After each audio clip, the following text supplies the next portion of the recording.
and we get back into the bracket and all the stuff that comes with it. And we're joined by our good buddy. He's in studio for the next 40 minutes. CBS Sports College Insider, writes for FanRag as well. The Rothstein Files, full of info. Johnny boy, what's happening, pal? How you feeling? Guys, best day of the year. Great to be with you. Have you slept yet? Yeah, slept well. You did. I go back to a quote by John F. Kennedy. We must use time as a tool, not as a couch. So it's all about time management right now. If you manage your time, you're going to be in good shape. All right, well, we got a couple of days to manage expectations and weigh the merits of the bracket and the matchups and all the possibilities that come with it. So you're here for a while. By the way, we'll give everybody a chance. If you got a question for John, he's just piped in on even the most obscure figures in this tournament. You got a question, get us on Twitter at Tiki and Tierney. And you can also include John at John, Jon Rothstein on that. We'll read some on the air. First, this jump-off point. Biggest reaction, what resonates the most with you, big picture at the brackets? The round of 32 matchup that Villanova is going to have, whether it's Wisconsin or Virginia Tech. That's the first thing that I saw when things came out, because Villanova obviously won a national title last year, but the round of 32 two times has knocked the Wildcats out of the NCAA tournament.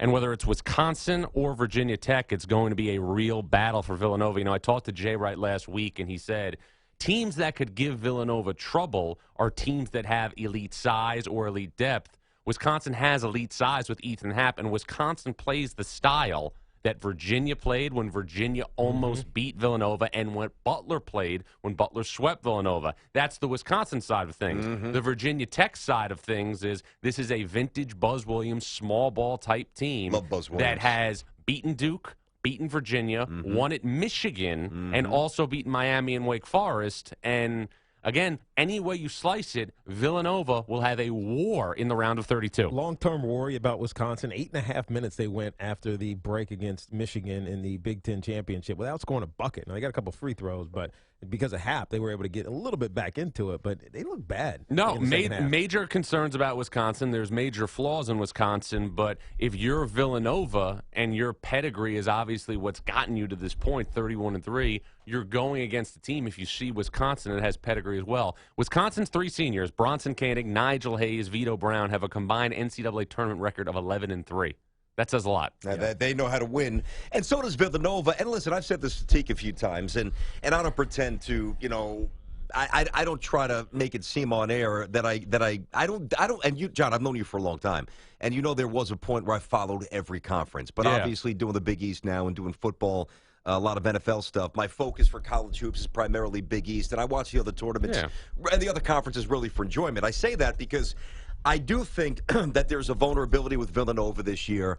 A little dearth of size up front. They lost to Shefu. But I want to ask you this question about Wisconsin, because I really don't know the answer. And this also incorporates Minnesota and a question about the Big Ten. It seems illogical. So Minnesota is a 5 seed. Wisconsin's an 8 seed. Wisconsin swept Minnesota. Right. How in the world are I know that there's other criteria, but right there, that seems counterintuitive to what should have happened seeding-wise. No, I think there's been some major flaws in the seeding for a long time, and I think another thing you need to look at is just all across the board, there are certain conferences that had certain things that didn't go in their favor. And look, I brought this up when we had the committee chair on our show on CBS Sports Network last night. The American Conference has a real problem getting respect from the selection committee. In 2014, when Louisville was in the league, Louisville ran through the American Conference towards the end of the year like a chainsaw through butter, got a 4 seed. SMU didn't get in the tournament that year. Cincinnati and SMU this year were combined 59-9, and they each got a 6 seed. And not only do they get a 6 seed, but they're going to have to play each of these teams, the squads that win the first 4 play-in game in Dayton, and they're from power conferences. SMU's playing Providence or USC. Cincinnati's playing Wake Forest or Kansas. That's a bad deal for the American Conference. And I think you know the answer to this, John. In UConn, and I saw the interview last night on CBS Sports Network. Good job. You guys did a really good job. You were on all, I think, 5 hours, right? 5 hours yesterday, 4 today. Attaboy. But I think that unless UConn can get back that national profile, that true top 10 national powerhouse profile. That conference is always going to struggle for respect. Well, and it's not just UConn, it's Memphis as well. I mean, think about what the American Conference, would be like, and I mean this with all due respect to the current coaches, if Jim Calhoun was at UConn and John Calipari was at Memphis. It would be a really good conference, and the truth of the matter is right now you have seen those two programs not be consistent. UConn has missed 2 of the last 3 NCAA tournaments. Memphis has missed the last couple of NCAA tournaments. That affects the league. It's a good point. Talking to Jon Rothstein. John is with us for the next 35 minutes. He's in studio. Get us on Twitter. You got a question, hit us up at Tiki and Tierney. CBS Sports College Hoops Insider, writes for FanRag as well. He's with us. Hey, John, you talk about the seeding and the errors in I think, the process, so to speak. Nick Cronin from Cincinnati said, when they do the seeding, they think about, how it's going to play out on television, thus money. And we talked earlier on our show, actually our first segment, about Wichita State, how they're a 10 seed. They probably shouldn't be. They're Ken Palm 8. They should definitely be higher than 10. It's criminal where they are. But it sets up a matchup in the round of 32 against Kentucky, which, you're going to watch because of what happened a couple of years ago. How much of the we need to get this matchup in this round goes on in this seeding? Well, I will say that after sitting in a mock selection of the bracket last year in Indianapolis, this is all done with blind resumes. It's all done with blind resumes, so the criteria is always put in place. But I also have to say that Wichita State cannot overlook Dayton in the round of 64. That's one of the best games in the round of 64. These two programs since 2014 have won a combined 10 NCAA tournament games. That's how much success that Wichita State and Dayton have had in the NCAA tournament. Wichita State, since 2013, has won multiple games in the NCAA tournament every year but one. The one year was 2014. What happened in that year? They entered the tournament undefeated, were a 1 seed, and wound up losing to Kentucky in the round of 32. The X factor in this game, Shaq Morris, the space eater inside for Wichita State. I'm not sure Dayton has an answer. And in case you guys were wondering, he's doing this all without any notes. I mean, literally, this guy's got a microchip as a brain. He's the man with this stuff. We love him. The South, you think, is the toughest region with UCLA, Kentucky, obviously North Carolina's there as well. Which one is the toughest in your mind? Well, as always, Tiki, I name the region. So this is the region of tradition because you have Carolina, Kentucky, UCLA, and Butler all in the same region, also Cincinnati. I would say that this region is exceptionally tough. I also think, though, you have to look at what's going to happen with a 6 seed in Cincinnati. Now, Cincinnati is going to have to beat Kansas State or Wake Forest, but here's something you have to look at. The chemical makeup of a team that could beat UCLA is not a team that's going to outscore UCLA. It's going to be a team that can slow them down. Like a Cincinnati type. Like a Cincinnati. Now, I've talked to Mick Cronin about this at length over the last week. The teams that give Cincinnati trouble are the teams that force you to go over the top of the defense, like SMU, like we saw yesterday, like a Virginia. Cincinnati, if it plays Wake Forest, will be able to score. Cincinnati, if it plays UCLA, will be able to score. The Bearcats right now are the sleeper team in that region. Now, Cincinnati could lose to Wake Forest or Kansas State, but you're looking at a team right now with a coach that is one right now of 8 coaches in college basketball to take a team to 7 consecutive NCAA tournaments. I would not sleep on the Bearcats right there as a 6 seed. And again, it's a contrast with UCLA if they get to them. You know, Samter brought up the stat, and of course, because he's Samter, he didn't know the exact specifics of the stat, but at least he knew the parameters of the stat. Basically, Cronin is one of the youngest to X amount of wins under the age of 45, to 300 wins under the age of 45. Is he the most underrated coach in America? I feel like he doesn't get a lot of respect. You don't hear his name. He doesn't get a lot of respect. But even when he was in the Big East, he didn't get the respect. Well, it's not just the anonymity of the conference. But when the tournament starts, you hear his name. Well, because he's always in it. That's why. Well, and Brandon knows this from all his days doing St. John's. People don't remember how hard it was at Cincinnati when Mick got the job right after Bob Huggins left and then Andy Kennedy took over for a season. That program was in purgatory.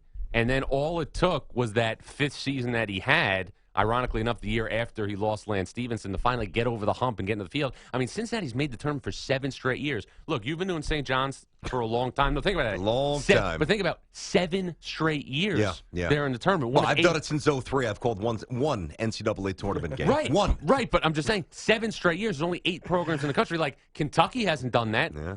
Carolina hasn't done that. Indiana hasn't done that. Cincinnati has. That's good stuff. All right, so I look at this game. We always bounce around, obviously. No real rhyme or reason to this, but something jumps out to me in the Midwest here. Now, if I want to look for an upset scenario, I want to find the team that might be that's certainly peaking and is getting healthy. That applies to URI, and they play great defense. We love Danny Hurley. We know that.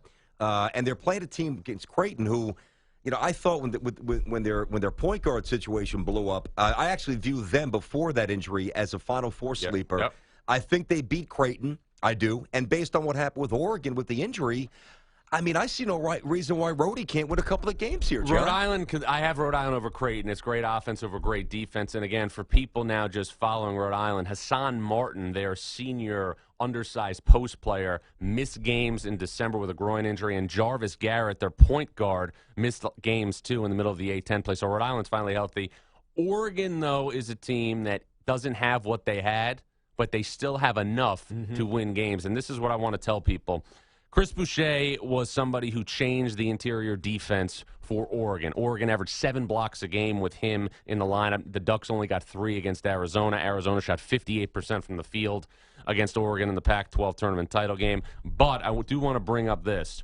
Oregon has a player who has not played off the bench in a post role named Cavell Bigby Williams, who was the junior college player of the year last year. Now, Dana Altman made the decision. Ahead of my boy Bashir Ahmed. Yeah. Dana Altman made a decision to tighten his rotation to 7 guys because it was better for team chemistry and team harmony. But it's not like they have a stiff right there coming in as a 7th man. This guy was the junior college player of the year. So Cavell Bigby Williams is the guy that's going to inherit Chris Boucher's minutes. What kind of minutes did he get again before the injury, roughly? 15 or so. 15-ish before Boucher went down? Was barely no, playing. him. Yeah, They didn't want to go. Boucher. Well, Wasn't playing at all? they played him in November and December, and then when they went to Pac-12 play, it's Gotcha. just tighter to have a rotation. But what Okay. I'm saying is you have a player right now who was the junior college player of the year, not the same type of rim protector that he was, but you still have a guy who, I mean, you're not going to have a stiff out there. To me, this is the comparison I would make. If you think back to 2014, when Willie Cauley-Stein got injured in the NCAA tournament, Kentucky, if you remember, had to play Marcus Lee. Yeah. Marcus Lee had a big game against Michigan, 10-8-3, inherited the minutes in the front court off the bench. This is a similar type of dynamic for Oregon and Cavell Bigby Williams. What happened to Marcus Lee? Forgot about him. Same bracket. This is the region of chaos, by the way. The Midwest is the region of chaos because anything can happen. In the region of chaos, I'm going to stay in the lower half of this region of chaos. Michigan took something galvanizing and turned it into a Big Ten championship. Amazing. That obviously the plane crash, or the boarded takeoff, I should say, didn't really crash.